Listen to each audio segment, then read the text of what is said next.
Donc bonjour à tous, nouvelle vidéo. Donc excusez-moi pour mon absence, c'est vrai que ça fait longtemps que j'ai pas fait de vidéo. Et donc là, nous sommes de retour. En tout cas, je vais essayer de faire une vidéo par semaine. C'est vraiment le minimum que je dois faire pour moi, parce qu'il y a tellement de choses à voir, j'ai tellement de choses à vous dire. Il y a tellement de découvertes passionnantes que je ne sais pas ou qui évoluent bien sûr en fonction du temps, les fameuses, ce qu'ils appellent les 12 tribus d'Israël, qui c'est vraiment intéressant. J'aimerais vous les partager. Mes découvertes sur les cartes, là on avance petit à petit, c'est quand même pas mal ce que nous avons quand même découvert. Et également aussi, j'aimerais bien sûr, l'objectif bien sûr c'est de traduire quasiment la totalité de Bible, c'est-à-dire la Bible, et la totalité du Coran Kolomona, aussi de traduire certains hiéroglyphes de rois, bien sûr, mais égyptiens, d'essayer euh, de de voir qui était bien sûr le pharaon qui était avec Moïse, etc. Essayer de comprendre ce qui s'est réellement passé. Effectivement, il y a tellement de sujets très très intéressants et qui me passionnent et qui me permet aussi d'étudier, parce que bien sûr nous sommes tous, en tout cas je suis bien sûr indépendant et passionné, qui vont tout simplement, voilà, ça, c'est vraiment des sacrés challenges, alors que les réponses finalement, on verra que les réponses en fait sont marquées dans Bibélé et les réponses sont également marquées dans des hiéroglyphes. Mais bref, peu importe. Ici, nous allons voir bien sûr le terme pharaon, le fameux tempéra, qui est souvent dépassé par l'égyptologie et dépassé par mes collègues. Souvent, ils disent que c'est un terme qui est récent et donc Bibélé, Bibélé est un texte donc forcément récent. Donc c'est un texte faux finalement. Donc ça a été inventé de toutes pièces et on va voir dans cette vidéo que comme d'habitude, l'égyptologie, les savoirs, etc. de ce monde se sont dépassés par des choses qui pas, je dirais pas que c'est simple, mais la réponse est dans ceux qui eux-mêmes ont trouvé, mais je sais pas s'ils voient ou s'il faut exprès de pas voir, etc. Mais c'est ce qu'on va voir dans cette vidéo. Que veut dire vraiment le terme Pera, le fameux terme pharaon.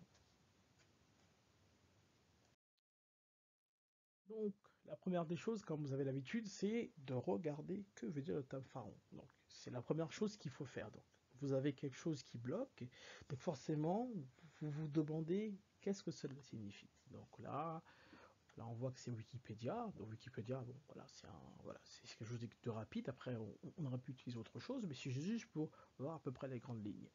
Donc, regardez ici, on nous dit restituer le mot Pera, pharaon, par grande raison, revient à rester au stade de la simple traduction littérale. Ce mot est généralement dépassé par le milieu égyptologique en expliquant qu'il s'est produit un phénomène de métonymie où le palais finit par désigner l'individu qui y réside. Ce fait s'illustre couramment dans la pensée contemporaine occidentale, dans la presse journaliste, Élysée, bon bref, peu importe, Élysée qui est devenu, ok, pas de problème, ok. Donc pour eux, le terme pharaon est un terme qui est dépassé. Donc en gros, ils sont en train de dire que les gens en réalité ne savent pas que veut dire le terme Péra, le terme pharaon. Regardez ici, j'ai aussi souligné quelque chose. On nous dit, troisièmement, à l'instar d'un grand nombre de langues contemporaines, le mot égyptien maison peut, selon le contexte, dépasser la simple désignation de l'édifice habité. Ainsi, le terme père peut désigner plus largement maisonnée, famille, domestique ou domaine agricole. Et le terme kenou peut aussi signifier village, pays ou patrie. Okay. Donc là, en fait, ils font bien sûr beaucoup d'hypothèses, que ce terme père, ce terme maison, souvent, s'est dépassé comme d'habitude. Et là, regardez, vous avez le fameux hiéroglyphe soi-disant de Pharaon ici. Donc vous avez la maison ici, quelque chose qui est cloîtré, on a l'impression, avec un bâton. Donc là, père A. Donc ici c'est AA finalement ici. Hein. Et là, le père ici c'est ici. Hein. Donc souvenez-vous, à l'origine il n'y a pas de voyelle. Donc ici, le père ici, donc PR c'est ça, c'est la maison. Et le AA, les fameuses voyelles qui sont soi-disant pas importantes ici. Hein. Donc ici ça veut dire grand. En fait ici pour eux ça veut dire grande ici, grande, et là ça veut dire maison. Donc ça veut dire grande maison. Ok. Et ici, je vous ai également mis quelque chose d'autre, c'est ce qu'on appelle le livre d'Abraham, qui est considéré en tout cas c'est pas l'égyptologie, mais par l'Église, ce sont des livres dits apocryphes, donc des livres dont pour eux, ce sont des livres qui ne rentrent pas dans le canon biblique, ce sont des livres qui ont été écartés. en disant qu'on ne sait pas vraiment, bien entendu, d'où ils viennent. Donc là, c'est dans le livre d'Abraham que j'ai lu, un livre très très intéressant. Ça, j'en parlerai bien sûr, mais beaucoup plus tard, lorsqu'on parlera bien sûr d'Abraham, de Nimrod, etc. Et donc, regardez ce qui est mis. Donc, on nous dit qu'au fait, Pharaon qui signifie roi de sang royal. Okay, et aussi, il a quoi Pharaon? Pharaon qui signifie roi de sang royal. Donc, on a une autre définition, donc une définition ici de roi de sang royal. Donc, si on dit roi de sang royal, ça veut dire que Pharaon, c'est un roi, finalement. Roi de sang royal, c'est un roi. Ici, on dit que la maison, c'est devenu. La grande maison s'est transformée en un individu. On a deux sources. On va essayer de voir si ces sources coïncident, s'ils ont raison ou pas. Et on va essayer simplement d'étudier comme à notre habitude. Et donc, comme dirait mon confrère Darkshine, il est bien mettre ce document en question qui est là, bien entendu. Donc, à l'origine, il n'y a pas de voyelles. Donc là, vous voyez, en hébreu, comme d'autres langues sémitiques, telles que l'armée en arabe, les voyelles existent, mais elles sont en général pas notées dans le texte écrit.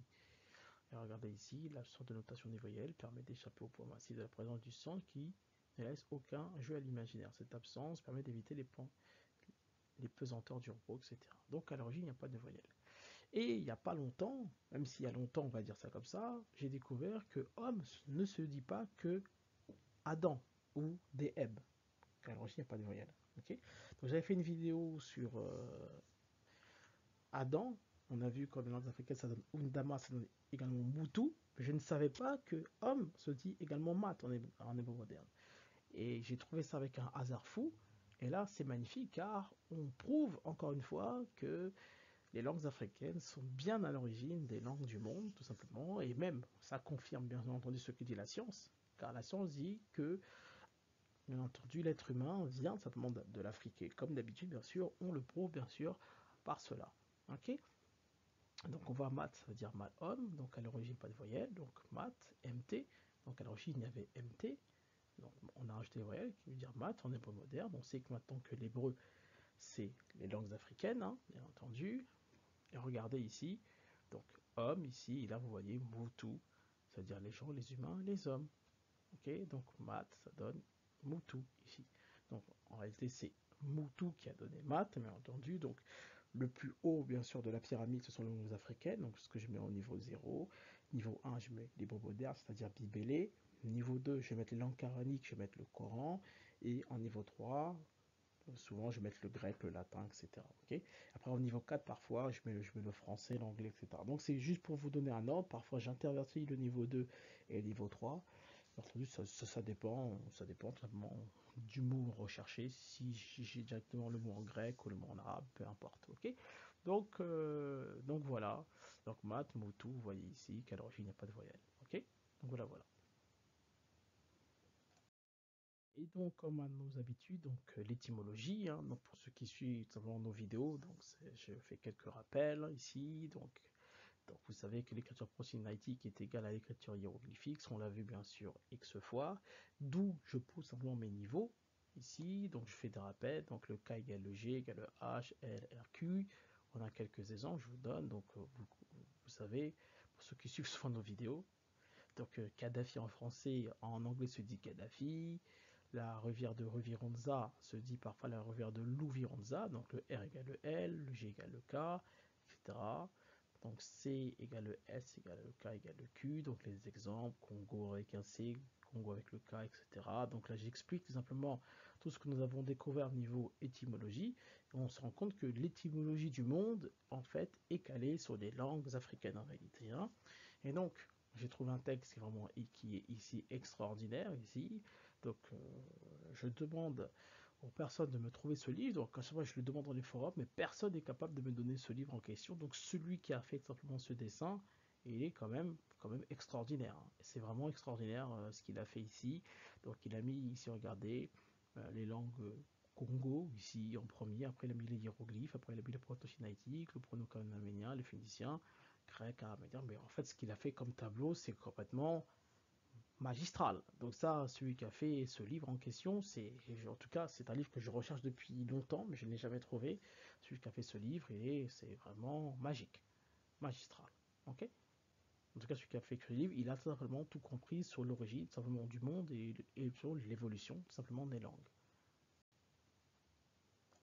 Donc là, je vous ai fait un petit rappel. Donc j'ai découvert certaines choses il n'y a pas très longtemps de cela. Ici, vous voyez que en France, ici, le R est passé en L. Donc passage de R en L, à la base on disait matera, et maintenant c'est devenu matelas depuis le XVIIe siècle. Okay. Or, ici en lingala, vous voyez bien qu'ici, en français on dit radio, en lingala on dit ladio. Donc finalement, les règles qu'applique bien entendu le français, bien entendu, ce sont des règles finalement qui sont africaines. Ici également, vous avez P ou Phi, prononcé P ou F, et la 17e lettre de l'alphabet phénicien et hébreu moderne. Et finalement, cette règle-là se retrouve ici, donc craché. En Kikongo se dit Kofemba, mais on peut dire aussi Kopemba. Ici. Donc vous voyez bien que le F est transformé en P. Donc quand vous dites Kopemba ou Kofemba, ça veut dire cracher. Donc finalement, cette règle qui s'applique ici, en hébreu moderne, même aussi en français, quand vous dites pharmacie, vous dites pharmacie avec un F, c'est comme si avec un F, finalement, ça se retrouve bien entendu dans les langues africaines. En réalité, c'est l'inverse, c'est que c'est les langues africaines qui sont les langues, bien entendu, les plus anciennes au monde, et que les hommes qui étaient bien sûr en Afrique, lorsqu'ils sont partis en France, etc., lorsqu'ils sont voyagés, sur la langue, on va dire, n'a pas forcément évolué. Après, si vous voulez parler d'évolution, il n'y a pas de souci sur le terme d'évolution, mais en fait, la langue, en fait, s'est dégradée finalement. Mais elle garde toujours, bien sûr, les mêmes notions de base, même si elle évolue au Japon, en Chine, peu importe, les règles, en fait, sont toujours les mêmes. C'est-à-dire que quel que soit l'endroit où vous allez voir que les règles africaines sont toujours applicables. Car à l'origine, en réalité, tout le monde parlait les langues africaines, et même, je dirais même encore plus, je dirais même aller encore plus loin, tout le monde en réalité parlait le Kikongo. Mais bref, peu importe, ça c'est quelque chose, bien entendu, qui, voilà, je sais que ça peut vexer certaines communautés, etc. Mais bon, on verra pourquoi, bien entendu, mais je dis ça, etc. Et bref.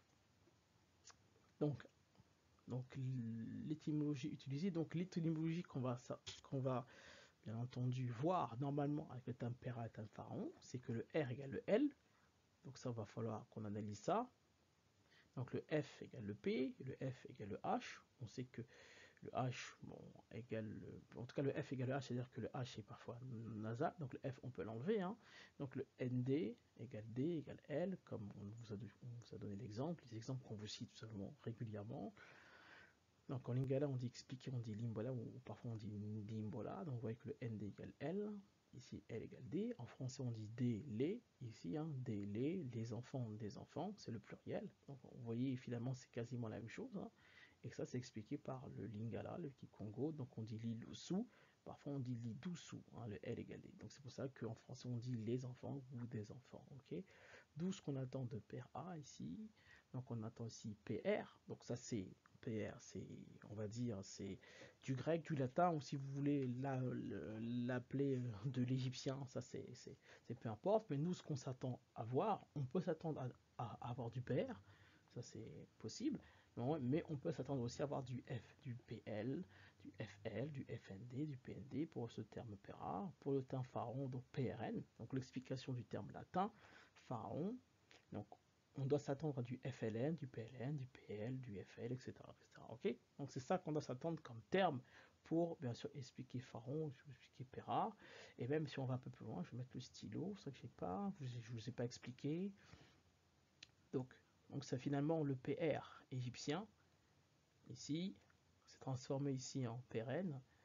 Ici, hein, en pérenne, on va dire langue latine. Donc finalement, le N ici, je vais utiliser une autre couleur. Ici, non, attendez, j'utilise une autre couleur. Attendez, je vais prendre ma gomme.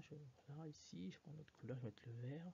Donc finalement, ici, le N, hein, c'est comme si, ici, vous avez comme un H ici, hein, comme si vous avez un H finalement ici. Hein.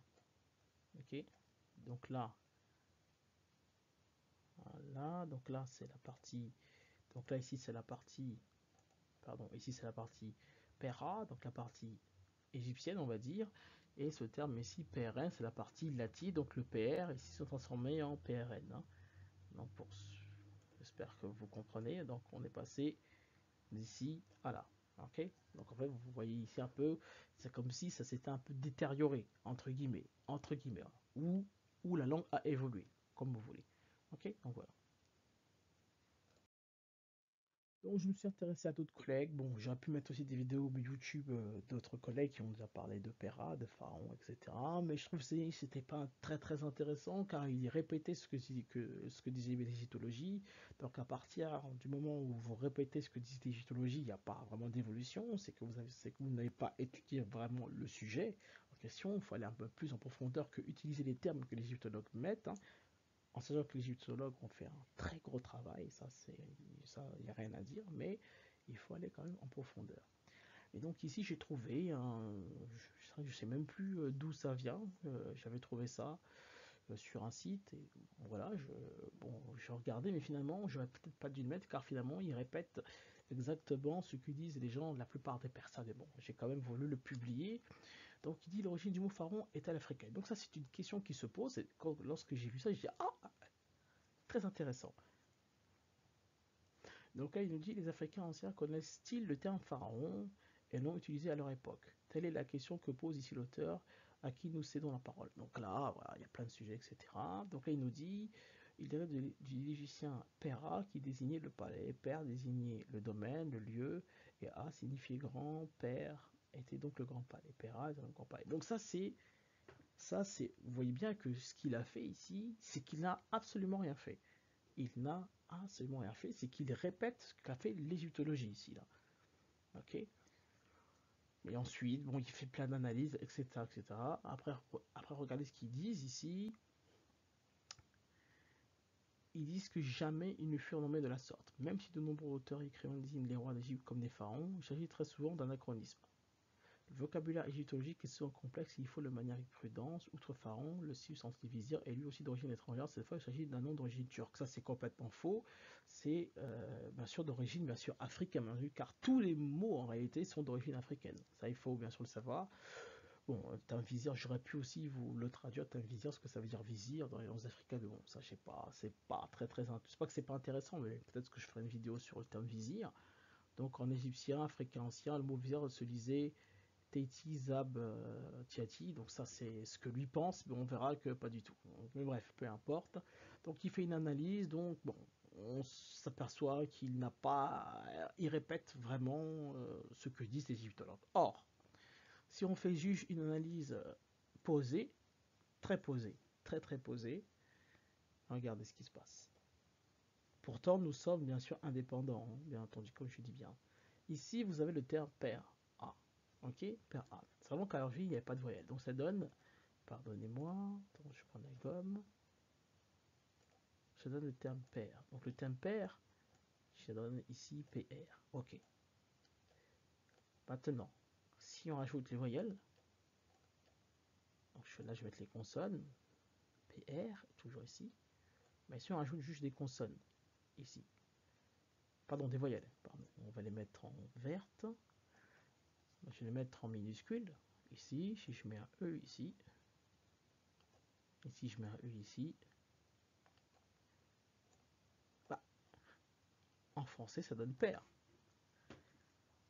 Ok, donc le terme père, nous savons que père, ça veut dire père, ça veut dire être le père de quelque chose, ça veut dire en fait être en réalité, on va dire, le patron de quelque chose. Ok, donc ça c'est juste une analyse tranquille, c'est-à-dire que nous sommes passés à la base de l'utilisateur égyptien père A, qui soi-disant veut dire grande maison. Nous, on a juste utilisé le français, on a utilisé le français, on a juste mis des voyelles, ça donne père. Or, le père, quand on dit le père de l'humanité, le père de quelque chose, c'est en fait la fondation. Ok, c'est celui qui commande. Ok, donc le père, c'est aussi un roi, entre guillemets, hein, un chef. Ok, donc vous voyez bien déjà que rien qu'en faisant ça, nous avons déjà ici dépassé les mythologies. Juste en faisant ça, malgré que nous sommes partis quand même dans une langue récente qui est simplement le français. Ok, le français qui est une langue quand même récente par rapport, on va dire, à l'égyptien. Mais comme je vous ai dit, c'est toujours la même chose, c'est que même lorsque le fils essaie de parler comme son père, c'est que dans ce que va dire le fils, il va forcément dire également la vérité à sa manière. Okay, c'est-à-dire que même si vous parlez en français latin, vous allez toujours vous approcher en réalité de la véritable signification de ce que voulait dire papa ou que voulait dire maman. Donc dans ces cas-là, on est passé du niveau, entre guillemets, on va dire 4, c'est-à-dire le latin, le français, on va dire le français si vous voulez, au niveau supérieur, le niveau 1 ou le niveau 0, c'est-à-dire les Égyptiens père A. Ici, père, le père, c'est le père de quelque chose, donc c'est le fondateur de quelque chose, donc le roi de quelque chose, c'est le père finalement. Okay, donc finalement, rien qu'avec ça, on comprend déjà mieux que veut dire le terme pera. Juste avec le français, hein, on a juste rajouté des voyelles. Okay, c'est juste pour vous dire que c'est déjà très très intéressant et on part déjà plus loin, bien entendu, que l'égyptologie. Et donc, comme d'habitude, vous savez très bien dans le chaîne, on adore lire les hiéroglyphes, on essaie toujours de comprendre ce que disent les égyptologistes sur les hiéroglyphes, etc. Et nous allons toujours essayer d'aller beaucoup plus loin que l'égyptologie. C'est le but, car, comme j'aime bien le dire, les langues, en tout cas les langues hiéroglyphiques, c'est-à-dire les langues africaines, les dessins qui ont été mis ne sont pas là pour nous compliquer en réalité la vie. En réalité, hein. Ils sont là pour nous faciliter la tâche. C'est-à-dire qu'il faudrait que nos yeux, j'aime bien dire ça, il faudrait que l'œil soit égal à la bouche ou que la vue soit égale en réalité à la parole. C'est-à-dire que ce que vous voyez, c'est ce que vous dites dans votre propre langue. Et lorsque vous allez atteindre que l'œil est égal à la bouche, c'est-à-dire que l'œil est égal à la parole, alors vous savez que vous êtes simplement à l'origine de la langue originelle. Ok. Donc, comme disait Jean-François Champollion, c'est un système complexe, c'est hiéroglyphe, hein, une écriture tout à la fois figurative, symbolique et phonétique dans un même texte, une même phrase, je dirais presque dans un même mot. Donc, Jean-François Champollion avait très très bien compris cela, malgré que, ce qui est quand même bizarre, c'est Jean-François Champollion, j'aime bien le dire, malgré qu'il soit en fait un peu raciste. En fait, car lorsqu'il dit ça, en fait, il nomme finalement les langues africaines. Mais en même temps, il réfute tout ça. C'est pour ça que lorsqu'on voit ce qu'il a fait des hiéroglyphes, certes, il a déchiffré beaucoup de choses, mais même dans ce qu'il a déchiffré, on voit qu'il se retient ou il ne va pas si loin que ça. Ok, finalement, vous allez voir que par exemple, quand vous dites la lumière, alors que ça veut dire le soleil, certes, la lumière c'est le soleil, ça peut être le soleil, mais vous voyez, ça peut tourner dans un sens qui n'est pas forcément le bon. Ok, mais ça on verra bien sûr, mais beaucoup plus tard lorsqu'on étudiera beaucoup plus les hiéroglyphes, parce que comme je vous ai dit, c'est également le but de la chaîne. Mais c'est ça qui est très stupéfiant avec ce fameux Jean-François Champollion, très intelligent dans la manière d'expliquer les hiéroglyphes, mais en même temps donné, un peu raciste, je dirais, un peu borné sur les bords. Bon, c'est toujours comme ça, il est parti avec certains secrets, mais ne vous inquiétez pas, on essaiera de découvrir ces secrets en question. Même on a déjà découvert quand même, il y a pas mal de choses. Lorsqu'on est parti voir le fameux thème papyrus, que soi-disant l'égyptologie ne retrouvait pas le thème papyrus dans les textes hiéroglyphiques, nous, on vous l'a prouvé en 10 minutes que le texte, en tout cas, que le mot, euh, que le mot papyrus était un terme en fait d'origine africaine. Ça, on l'a vu. Mais bref, peu importe. Donc ici, je suis parti voir en fait ce fameux terme grande maison, palais pharaon. Donc là, comme je vous ai dit, ici on a père, PR, ici on a AA, donc ici AAPR. Donc ici vous mettez ici grande maison, palais, pharaon. Ok, hein. Donc au 1, ici vous avez au 1, donc c'est PR ici, hein. Et le 029, le O29, pardon, c'est AA ici. Donc paire A, ça donne ça, plus ça, paire A, ça veut dire grande maison. Donc ça, c'est l'approche égyptologique. Nous, on va faire de l'approche à l'africaine, c'est-à-dire que l'œil est égal à la bouche, c'est-à-dire que nos yeux vont jamais se tromper. C'est ça qu'il faut se dire. Ok, donc qu'est-ce qu'on voit ici? Donc 0,1, pareil, moi je vois une maison ici. Bon, je vois une maison, je vois un cadre, j'aurais pu mettre aussi un cadre, etc. Une cloison, etc. C'est ça que j'aurais pu mettre ici. Ça, c'est ce que nos yeux voient. En tout cas, c'est ce que les miens voient. Peut-être que vous aussi, vous voyez aussi autre chose. Mais ça, c'est ce qu'on voit. Et ici, 0,29, eux, ils ont mis colonne en bois. Ok. Et regardez-nous, en tout cas moi, ce que je vois également ici, ça veut dire, ce bâton peut aussi désigner, c'est comme si ce bâton, en fait, il était devant la maison. Donc, c'est comme si ici, on pouvait dire défendre. Donc défendre la maison. Donc défendre, j'ai mis défendre, ou ça veut également aussi dire protéger. Donc là, j'ai mis protéger, ou peut-être ça veut dire également combattre. Ici, hein, donc le bâton qui est devant cette maison-là. Okay, parce qu'il est juste devant cette maison, donc on peut dire défendre, combattre et protéger. C'est ce que disent mes yeux.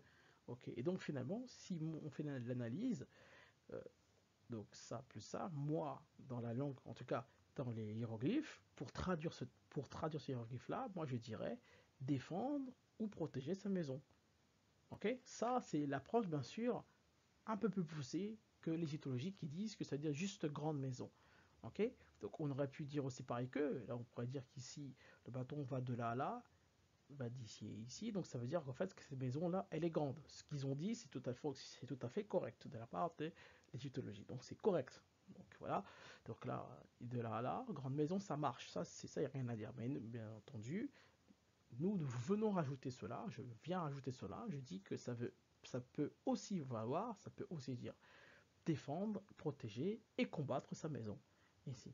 Ok, ce qui est totalement correct. Donc là, vous voyez que là, on est parti beaucoup plus loin que l'égyptologie, et donc ce terme va encore beaucoup plus loin que ce que l'égyptologie, bien sûr, veut nous faire croire que ça veut dire seulement grande maison. Ok, et souvenez-vous, donc figuratif, c'est-à-dire nos yeux, donc le symbole, donc c'est les yeux, la symbolique, tout simplement, comme j'ai dit, souvent la symbolique va être donnée souvent par bibélé, c'est-à-dire la Bible ou par le Coran, et là, et la phonétique, simplement, ce sont les langues qui vont nous donner, c'est-à-dire les langues africaines qui vont nous donner simplement la définition. Donc quand vous avez les trois, 1, 2, 3, vous êtes quasiment invincible et vous comprenez tout simplement les hiéroglyphes. Ok, ok, donc voilà, voilà. Donc, on va aller un peu plus loin dans l'analyse. C'est-à-dire qu'on va essayer de voir ce que dit, parce que c'est un pharaon, c'est un terme qui est finalement biblique, qui vient de Bibélé. Okay, donc on est parti voir ce que veut dire un pharaon.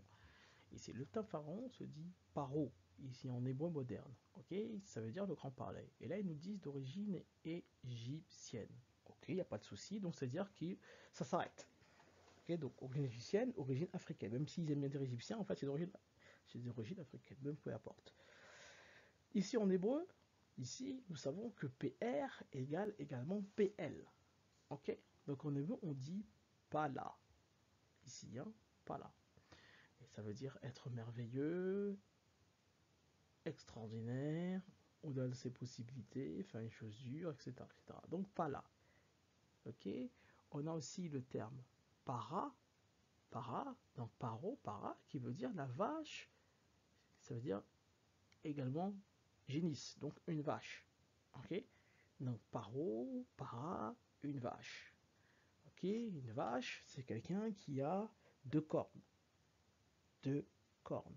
Ok, deux cornes. Et la vache est souvent représentée dans le monde, bien sûr, hiéroglyphique. Souvent, elle est représentée par ce s'appelle, ce qu'on appelle Apis ou Hathor. Ok, donc c'est d'après l'égyptologie, c'est un dieu taureau, Apis Hathor, qui est représenté comme un taureau. Et on se dit para, une vache, para, une vache qui, bien sûr, le même mot pour utiliser le terme pharaon. Donc c'est pour ça que je vous ai dit déjà, hein, vous voyez déjà, on va déjà extrêmement loin. Ici, on a le terme par, qui veut dire taureau, bœuf, bouvillon, taureau, bœuf, donc paro, donc une vache, un bœuf, un jeune bœuf, donc para, être merveilleux, être extraordinaire. Et on a ici para, qui veut dire rompre, faire échouer, rompre, voler, accumuler, etc. Okay. Donc finalement, ce fameux terme euh, pharaon, paro, finalement, en hébreu moderne, on est parti voir en hébreu moderne, ça va beaucoup plus loin que grande maison, parce qu'en fait, ça veut dire taureau, vache, veau, brisé, frappé, miracle. Donc, si on va plus loin, on sait que la vache ou le taureau, c'est quelqu'un qui a les cornes. Ok, c'est quelqu'un qui a les cornes. Quelqu'un qui a les cornes, souvent, c'est représenté comme le roi. Ok, Ensuite, on a vu quelqu'un qui est merveilleux. Donc, quelqu'un qui est merveilleux, souvent, bien sûr, c'est le rôle, en fait, finalement, si on va un peu loin, c'est le rôle, en fait, du roi, finalement. Être beau, être merveilleux, etc. Toujours opérationnel, entre guillemets, toujours bien paraître. Donc, là, on voit bien qu'on est dans la même connotation. Ok, donc, finalement, ce fameux terme pharaon, c'est un terme qui va beaucoup plus loin que ce que disent les égyptologies. Ok, et c'est un terme en fait même qui est biblique, et même la Bible, vous voyez bien que la Bible explique ce mot, et, et ça va extrêmement très loin. Ok, et là je vous ai mis le livre d'Abraham qui veut dire pharaon, qui signifie roi de son royal. Donc vous voyez bien que déjà dans le livre d'Abraham, ça veut dire qu'il est roi de son royal. Bah, en fait, le livre d'Abraham, même s'il est considéré soi-disant comme apocryphe, bah, ce qui est dit dans le livre d'Abraham est correct. Et on est parti juste en hébreu moderne, et vous voyez bien que l'analyse vraiment du terme pharaon est correcte. Donc en fait, finalement, dire roi d'Égypte, pharaon, c'est correct. Donc finalement, ça veut dire quoi? Ça veut dire que le hiéroglyphe interprété tout simplement par l'égyptologie, c'est en fait eux qui n'arrivent pas à aller beaucoup plus loin que ce qui est vu par l'œil, et même tout simplement, vu que ce terme est biblique, bah, allez voir simplement de ce que veut dire vraiment pharaon dans les termes bibliques. Et là vous voyez, ça veut dire tout simplement tout cela. Ok? Donc vous voyez bien qu'on est parti juste, là je vous ai même pas encore mis les textes africains, etc. On est parti tout doucement, c'est-à-dire que même dans leur propre texte, grec, latin, hébreu moderne, arabe moderne, les réponses sont toujours à l'intérieur. C'est ça qui est quand même hallucinant. Et donc là, on rentre maintenant dans les langues africaines. Et donc, vous allez voir maintenant la magie des langues africaines. Vous allez voir comment ça va au-delà de ce que vous pensez. Regardez. Donc là, on a notre niveau 1. On a vu que ça donne par, paro, pala, parar. Ici, hein, en hébreu moderne ici. Au niveau 2, on a vu c'est pharaon, pera. J'ai mis ça dans le même niveau, même si Pera, ils disent que c'est de l'Égyptien, mais bref, peu importe, c'est pas grave, je l'ai mis dans le niveau 2, c'est pas très grave. Ok, PR, PRN, c'est pas grave. On va laisser ça comme ça. Et nous, ce qu'on veut, c'est qu'on veut le terme finalement africain, le fameux terme hiéroglyphique, d'où ça vient toutes ces déclinaisons-là. Pera, Para, Pharaon, Pera, etc. Ok. Donc regardez maintenant comment c'est magique. On a dit que ça veut dire le taureau. Il y a différentes manières de dire taureau, le bœuf en Kikongo. Ici, vous avez ici Théma, ici, Théma, taureau, ici. Or, nous savons que le T égale le K. Bon, mais par expansion, le T égale le K. Ok. Attendez, je vais vous mettre ici. On sait que le T, ici, on va dire le T égale le S, le C, etc. Mais nous savons aussi que le C égale le K, ici. Hein. Nous savons que le C égale le K. Congo, écrit ainsi en K, etc. Donc le T ici égale également le K. En deuxième intention, troisième intention. Hein. Ok. Donc ici, théma, ici, qui veut dire également taureau, même si ça veut dire taureau ici, hein, donc perverse, taureau, etc. Théma, en colère, bavarder, ici, jaser, de toutes sortes. Et regardez ici, vous avez théma, briller, éclairer, jeter. Donc ça, c'est théma, briller, etc. C'est ce qu'on a vu euh, dans les termes en hébreu moderne. Qui brille, etc. Jeune bœuf, etc. Donc celui qui brille, etc. Et on regardez ce qu'on trouve ici. Théma. Ici, ce terme théma se retrouve ici également en... Ici, nous avons le T égale le K, nous avons Kema. Ici, Kem, Kam. Ici, Kema, qui veut dire empêcher, qui veut dire retenir. Donc, nous avons le soufflet d'un bœuf. On va souffler quand le bœuf le souffle. Donc, quand le bœuf, en fait, finalement, gémit, c'est gémir. Hein. Regardez ici, gémir. Ici, nous avons soufflé Kema. Donc, les définitions que nous avons trouvées également ici. Hein. Donc, empêcher, retenir, souffler comme un bœuf, Théma, Kema, etc. Être en colère. Ici, par expansion, nous avons ici aussi, on peut dire aussi Bagara, vache taureau, donc BGR. Donc ici BGR, ici, on peut mettre ici également, donc je choisis de le mettre. Donc ici BGR, Bargara, regardez comment c'est magnifique. En sachant que le G est égal le H, ça donne ici BHR, ok.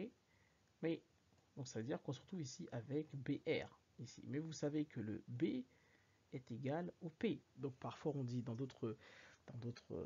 dire papa, on dit papa, et dans d'autres régions, ils disent baba avec un B. Donc le P égale le B finalement. Donc ici, en fait, on se retrouve ici avec ici PR. Ici PR. Là. Donc ce fameux terme PERA. Donc ici, quand vous avez ici Bargara, ici, en fait, finalement, vous avez, par expansion aussi, vous avez également ici PERA. Ici, ok, hein, mais bon, bref. Donc ici, regardez, ça veut dire vache, taureau, le panier, le conseil. Et regardez directement ici, vous avez ici le bagot, ici, vous avez le conseiller, le juge, le dépositaire, le babysitter, le panier, le dictionnaire, le lexique, le conseiller, le juge, le conseiller, le juge, celui qui juge tout, c'est le roi finalement aussi, hein. Le conseiller, le juge, c'est le roi, bien entendu, hein. Et même ici le G qu'on dit aussi bagot, nous savons aussi que bon bref, c'est vrai que ça va être un peu compliqué pour vous, mais le G égale également le R ici, hein. Mais bon bref, peu importe, là on va pas trop à la profondeur, c'est juste pour vous expliquer un peu l'expansion en fait tout simplement des langues ici. Ok, ici après nous avons ici kunga qui veut dire gémir pour s'écrire, donc vous voyez bien que ça tourne en rond, donc tema, kunga, kema, vous voyez bien que tout ça, tous ces mots-là en fait veulent dire tout simplement la même chose, en sachant que kunga ici, donc kunga ici par expansion ici, donc c'est KNG, kunga, donc KNG c'est quoi? KNG, si on rajoute les voyelles, ça donne quoi? Bah, ça donne king, bien entendu, hein. Donc je mets KNG ici, donc ici, si je mets en orange ici la voyelle, oula, pardon, donc j'efface ici, je vais mettre ça en orange, donc ici, ça donne ici le king c'est le roi, okay, hein, donc kunga, kema, etc. Ensuite kem, regardez kema c'est quoi? Kema c'est quoi? C'est l'Égypte. Kem, Kam, etc. c'est l'Égypte. Okay, nous avons aussi également vu que Kam, ça veut dire également aussi l'homme noir, par expansion, l'homme de la chaleur, etc. Donc vous voyez, ça va extrêmement loin finalement.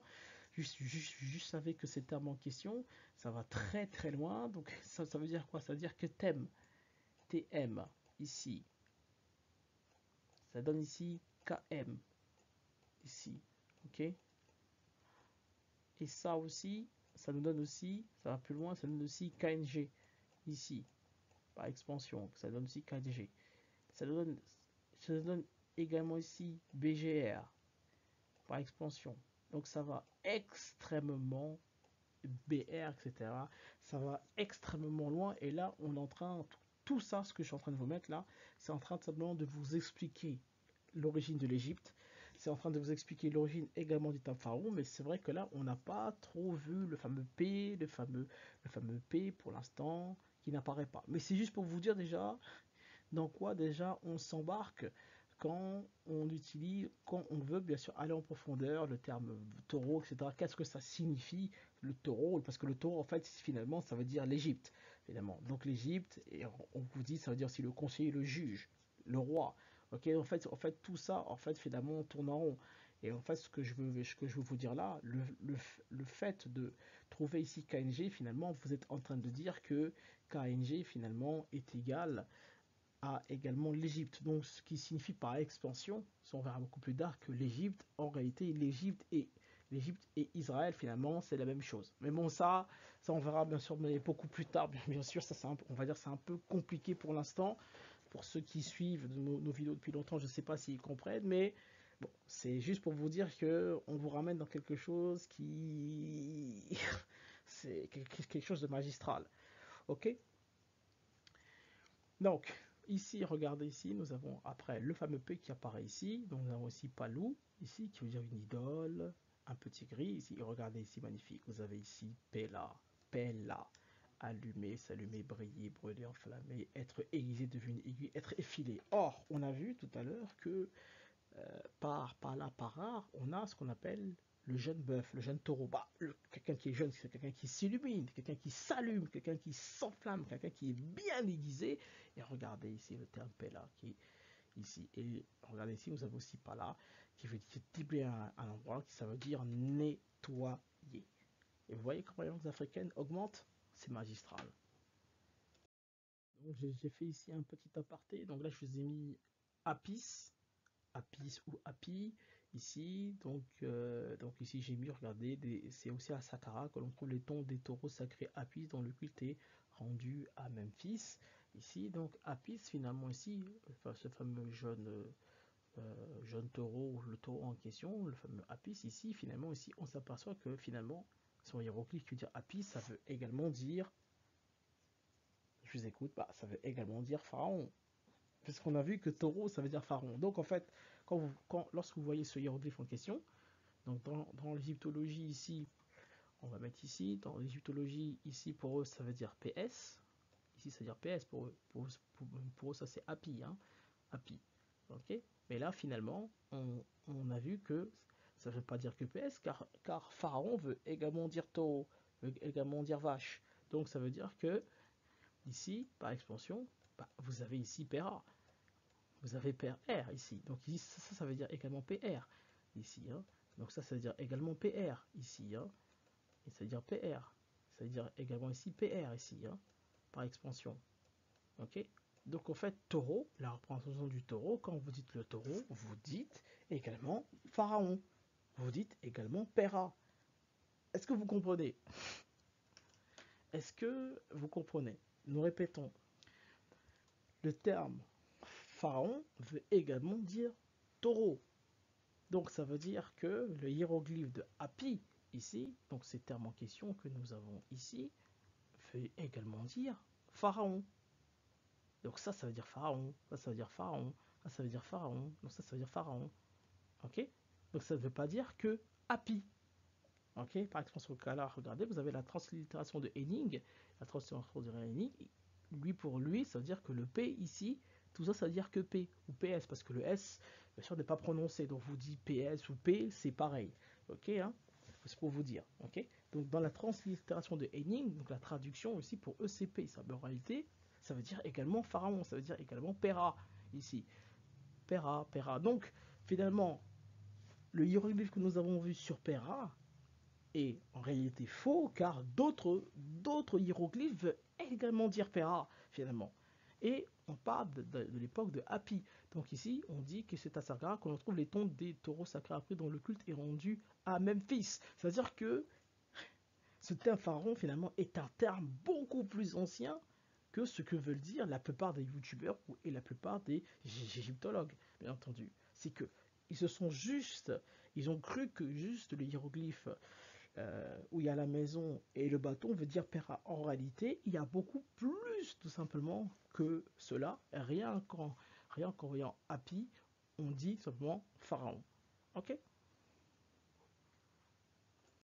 Et maintenant, regardez ce que fait la langue africaine. La langue africaine va vous complètement euh, va vous foudroyer complètement ce fameux terme pharaon magistral. Regardez le Kikongo, regardez-moi tout ce que nous avons trouvé pour désigner le terme pharaon. Regardez ce que nous avons trouvé.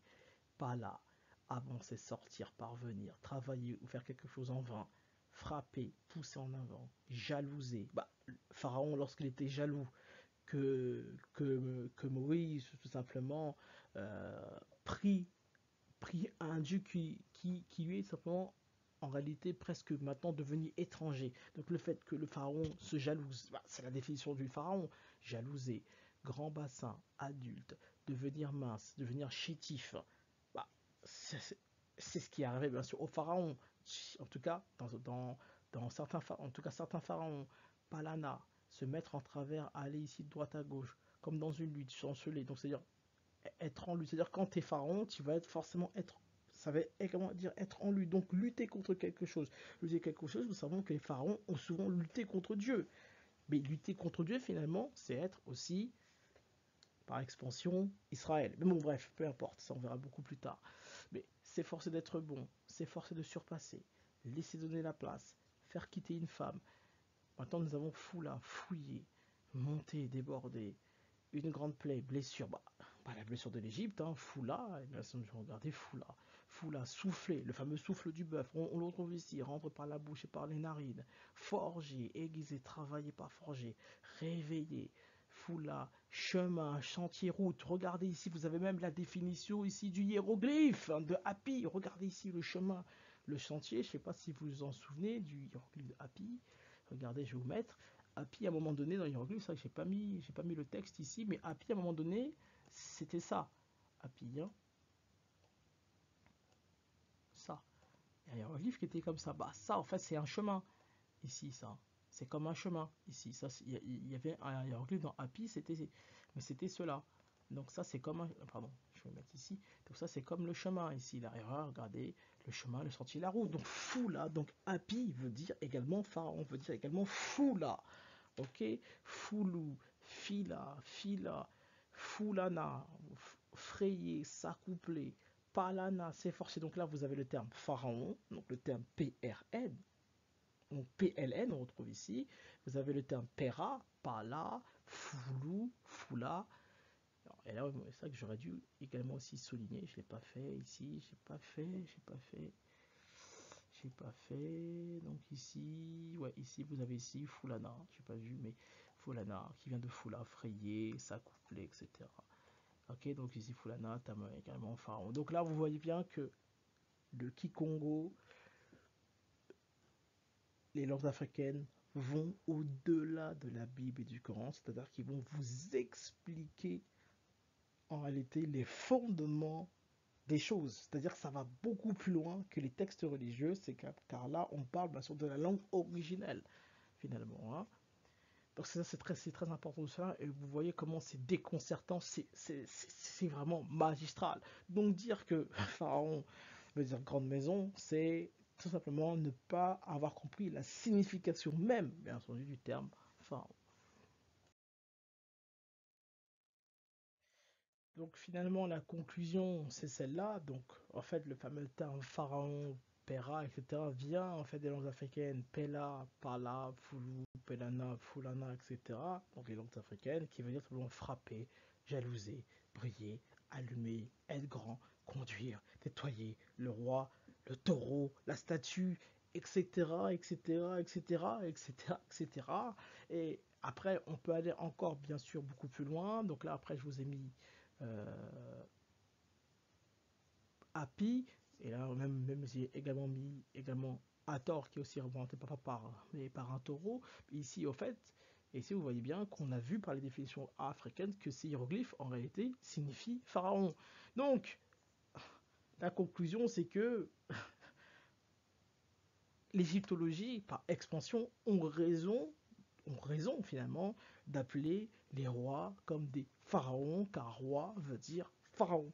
Et donc ça c'est exact. Donc les égyptologues qui disent cela par expansion ont raison de dire tout simplement cela. Et ceux qui disent que l'égyptologie n'a pas compris, là pour une fois nous sommes d'accord avec les égyptologues.